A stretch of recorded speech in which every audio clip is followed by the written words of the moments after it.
Hello பிரைஸ்லார் என்ற கர்த்தருடைய வார்த்தை சங்கீதம் 91 அதிகாரம் 16வது வசனம். நீடித்த நாட்களால் அவனை திருப்தியாக்கி என் இரட்சிப்பை அவனுக்கு காண்பிப்பேன் என்று ஆண்டவர் சொல்லுகிறார்.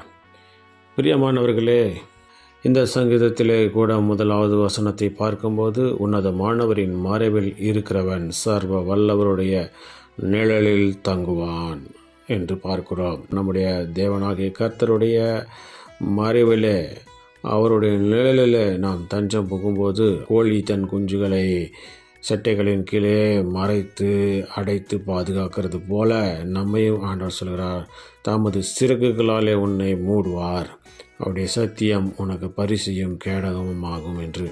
ஆகவே அவருடைய சிறகுகளாலே நம்மை மூடும்போது எந்த ஒரு தீங்கும் நம்மை அணுகாதபடிக்கு நம்மை கேடகமாக இருந்து அடைக்கலமாக இருந்து நம்மை பாதுகாப்பேன் என்று சொல்கிறார். அதே அதிகாரத்தில் கடைசி வசனத்தை தான் இங்கே பார்க்கிறோம். நீடித்த நாட்களாலே நம்மை திருப்தியாக்குவேன் என்று சொல்லியிருக்கிறார்.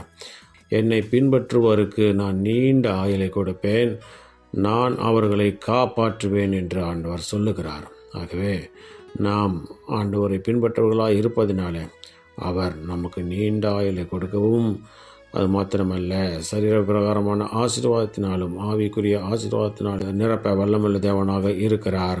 அதேபோல் நம்மை காப்பாற்றுவேன் என்று சொல்லுகிறார். ஆகவே இந்த வார்த்தையை விசுவாசிப்போம்.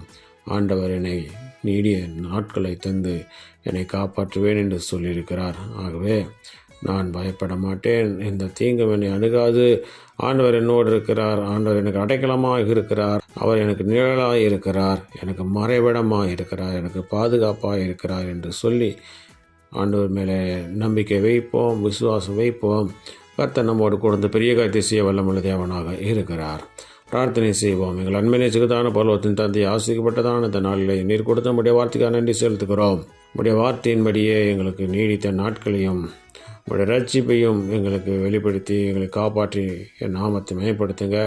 இந்த நாளிலேயும் நாங்கள் சீக்கிர வேலைகள், தொழில்கள், படிப்புகள், ஊழியங்கள், போக்குவரத்து எல்லாவற்றிலும் கரம் கொடுத்து பெரிய காரியத்தை செய்து நாமத்தை மேம்படுத்த வேண்டுமாய் எங்கள் காப்பாடு இயேசு கிறிஸ்துவின் நாமத்தின் மூலமாக கேட்டு உள்ளவரே எங்கள் ஜீவனுள்ள நல்ல பிதாவே. ஆமேன், ஆமேன்.